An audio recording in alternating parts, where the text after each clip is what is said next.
शंकर के मंदिर में प्रतिदिन जाने वाले को और एक और चीज अपने स्मरण में रहे, अगर शिव के मंदिर नहीं जा सकते तो अपने घर में जो शिवलिंग है उस पर जल चढ़ाओ। और यदि आप अपने शंकर के घर में शिवलिंग पर भी जल नहीं चढ़ा पा रहे हो तो किसी बेलपत्री का वृक्ष हो, उस वृक्ष के नीचे भी जल चढ़ाओ। और कभी मौका मिल जाए, कभी भगवान शंकर की बड़ी करुणा हो जाए, भगवान शंकर की बड़ी उदारता हो जाए, भगवान शंकर की बड़ी कृपा हो जाए, बड़ी कृपा हो जाए, भगवान शंकर जिस दिन तुम्हारे ऊपर बहुत बड़ी कृपा कर दे, किसी सोमवार को 3 नियम बना लो।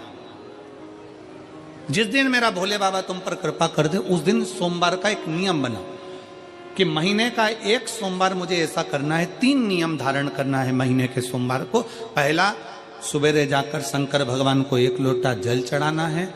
दूसरा, दोपहर के समय पर जाकर मुझे बेलपत्री के वृक्ष के नीचे एक चावल का दाना रखकर बेलपत्री की 7, 11, 21, 108, 51 जितनी परिक्रमा आप लगा सकते हो वो लगाना है। और तीसरा, बेलपत्री के वृक्ष के नीचे और शंकर के मंदिर के दरवाजे पर मुझे एक घी का दीपक लगाना है। बस ये 3 नियम जिसने महीने में एक बार ले लिया, समझ लो उसको पीछे हटने की जरूरत ही नहीं, वो आगे ही बढ़ेगा। महीने के किसी एक सोमवार का ऐसा नियम बना लो कि मुझे 3 नियम धारण करना है महीने के किसी भी एक सोमवार को। हम ये नहीं कहेंगे कि तुम सोमवार 5 पढ़ रहे हैं तो 5 को करो, 4 पढ़ रहे हैं तो 4 को करो, 3 पढ़ रहे हैं तो 3 को करो। तुम तो महीने का एक सोमवार का नियम बना। और मेरी जीजियों से, मेरी बेटियों से जो विदेश में रह रही हैं, जो कहीं बाहर रह रही हैं, कहीं बड़े शहर में रह रही हैं, जो रोज मंदिर नहीं जा सकते, हर किसी महीने के एक सोमवार को भी ये नियम निर्धारण थे, तो उनसे कहेंगे कि 3 महीने में एक सोमवार का नियम बना लो। 3 महीने में नहीं बना सकते तो 6 महीने में एक सोमवार का नियम बना लो। और 6 महीने में नहीं बना सकते तो 1 साल में एक सोमवार का ऐसा नियम बना लो कि मैं साल का एक सोमवार ऐसा रहूंगी कि सुबह सोमवार के दिन मंदिर में जाकर जल चढ़ाऊंगी, दोपहर में जाकर बाबा को एक अक्षत का दाना रखकर, अक्षत का मतलब है कि बाबा मेरी दिनों दिन उन्नति करना। बेलपत्री के वृक्ष के नीचे जो अक्षत रखा जाता है वो उन्नति के लिए रखा जाता है। शंकर के शिवलिंग पर जो अक्षत रखा जाता है वो रोग मुक्ति के लिए रखा जाता है। अशोक सुंदरी पर जो अक्षत रखा जाता है वो संतान प्राप्ति के लिए रखा जाता है। षडानंद कार्तिकेय की ओर जो अक्षत रखा जाता है वह हमारे बच्चों की सुख समृद्धि के लिए रखा जाता है। विनायक की ओर, गणेश जी की ओर जो अक्षत रखा जाता है वो हमारे घर में कोई मंगल कार्य आ जाए उसके लिए रखा जाता है। और जो पीठिका होती है जिसपे शिवलिंग रखा होता है, पार्वती जी का हस्तकमल, उस पर अक्षत रखा जाता है तो नारी के अखंड सौभाग्य के लिए रखा जाता है। अक्षत रखने का भी तरीका है। एक चावल का दाना कहां रखा जाता है, क्यों रखा जाता है, कैसे रखा। अब कई लोग कहते हैं गुरुजी ये शिव महापुराण में आप ये नियम बताते हो, तरीका बताते हो। हम तो उनसे कहेंगे डॉक्टर के पास जाओगे तो डॉक्टर भी गोली लिखकर ये नहीं कह देगा कि ये सारी गोली एक साथ खा जा। डॉक्टर भी कहेगा ये गोली सुबह खाना है, ये गोली शाम को खाना है, ये गोली दोपहर में खाना, ये गोली भूखे रहकर खाना। बोलो सही है कि गलत है। ये रात्रि को खाना खाने के बाद खा लेना, ये खाना खाने के पहले, ये नाश्ते के पहले। और सुनो ये दवाई, ये वाली पीछे वाली जो दवाई लो ना इसको दूध से लेना, ये वाली जो दवाई लो ना इसको पानी से लेना। और सुनो ये डब्बी है इसको पानी में मिलाकर फिर पीना। दवाई लेने का भी तरीका है, उसी तरह शिव महापुराण में एक एक अक्षत का भी तरीका है और एक एक बेलपत्री का भी तरीका है।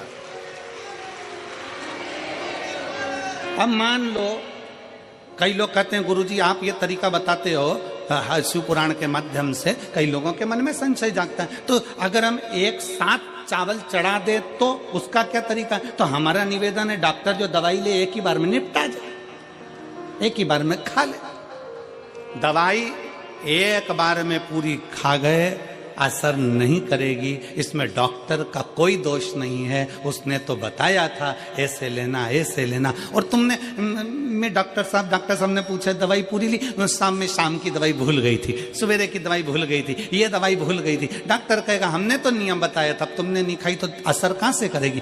तुम असर कब करती है, जब हम पूजन के तरीके को जान जाएं, जब हम अर्चना के तरीके को जाएं। आप साल भर का एक सोमवार निकाल लो, 6 महीने का एक सोमवार निकाल लो, 3 महीने का एक सोमवार निकाल लो, महीने का एक सोमवार निकाल लो, अपने से दिल में बन जाए तो एक सोमवार ऐसा निकालो जिसके 3 नियम धारण हो। पहला, उसी सोमवार जिसको कर रहे हो उस दिन सुबह जल चढ़ाना।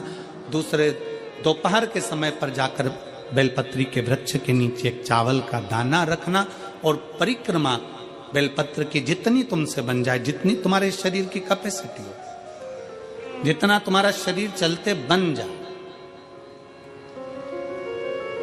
हम तो ये भी नहीं कहते कि तुम भूखे रहकर भगवान का भजन करो, हम कभी नहीं कहते। हम तो यहां तक कहते हैं, हमारे पुष्टि मार्ग में यहां तक कहा गया कि वल्लभ कुल की एकादशी करो, भले बकरी जैसे चरो पर एकादशी करो।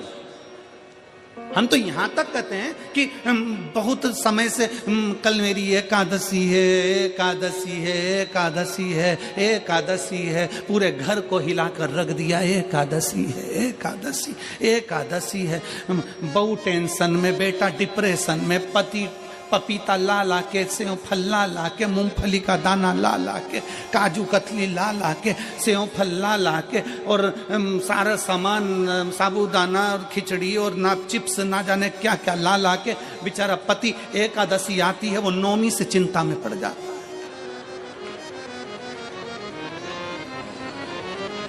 हम तो ये भी नहीं कहते कि तुम व्रत बहुत भारी करो, तुम व्रत उपास भी बहुत टेंशन वाला करो, ना ना ना।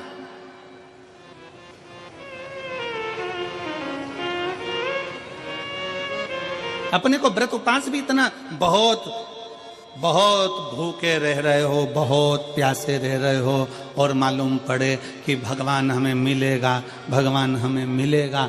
भगवान कहता है कि देख भाई, मैं भी भूखा नहीं रहता, तू भी भूखा मत रहे, मैं भी चकाचक रहता हूं, तू भी चकाचक रहे, मैं भी अपने। और भगवान शंकर तो ये भी कहते हैं कि अपना परिवार भी मत छोड़ो। मेरे पास में पार्वती भी, एक ही देवता है जो विद फैमिली मंदिर में बैठता है।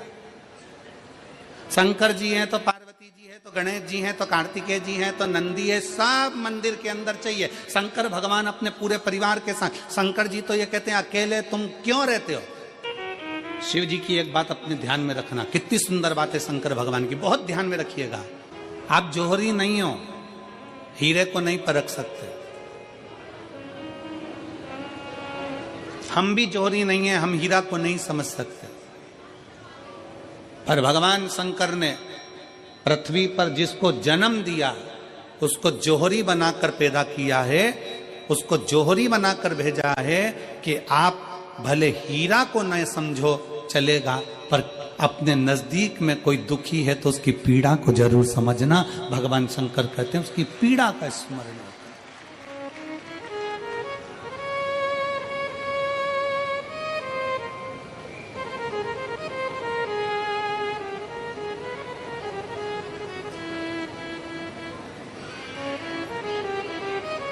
हीरा को समझो ना समझो, पर पीड़ा को जरूर समझिए।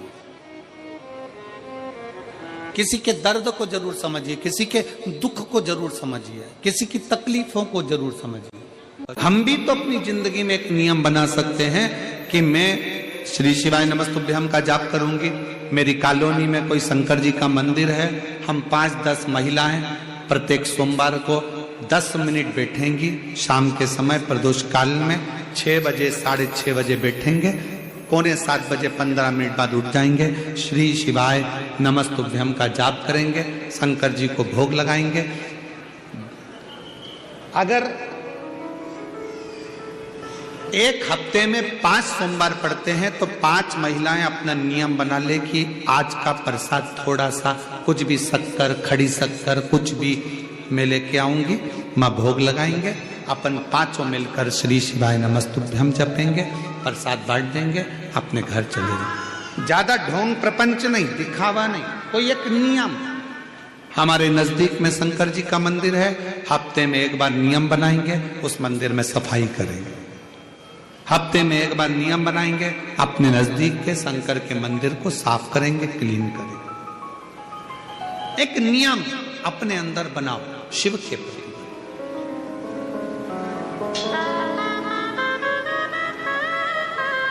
अपने भीतर जब हम नियम बना लेते हैं कि श्री शिवाय नमस्तुभ्यम जपना है, शिव को एक लोटा जल चढ़ाना है, शंकर की आराधना करना है तो शिव हमारे लिए भी कोई ना कोई नियम जरूर बनाते हैं और हमारा कल्याण जरूर करते हैं। एक नियम बना, इस कथा को सुना तुम्हारे पति को फल प्राप्त हो। कलिकाल में संसार में जो शिव महापुराण की कथा को सुनता है, श्रवण करता है, करवाता है, बाँचता है, सुनता है, वो जितने जीव इस कथा को श्रवण करने आते हैं केवल उनका ही